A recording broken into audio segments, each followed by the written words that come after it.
said, some people are sad, some people are just angry, and basically they didn't have a solution yesterday.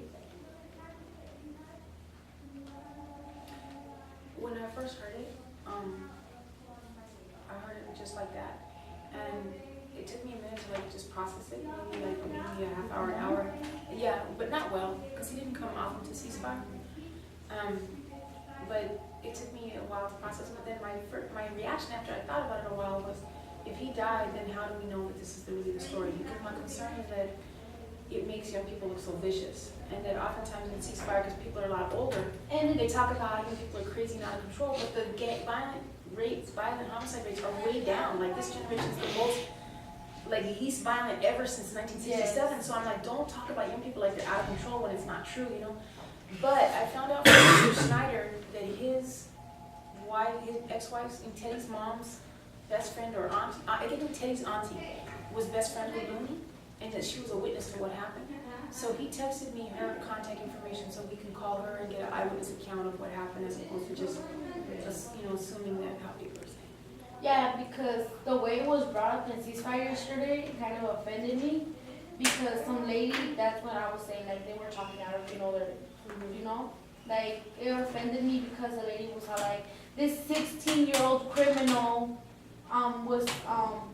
they sold him spray cans. They shouldn't be selling spray cans to these criminals, these beasts. And like she was just saying, like she said that, and I was just like, oh my god. And it happens a lot in ceasefire where the older gang intervention workers or the older cops talk about young people like they're just out of control. It's not true when you look at the comments. Yeah, and she was like, these young people need to get beat. They need to be off the streets and locked up. That's what they deserve. And then a lot of people. She was some lady. I don't remember her name. From an organization or a cop? She was I think she was a community member, but she goes to ceasefire. I'll show you, Kim. Next week we'll go.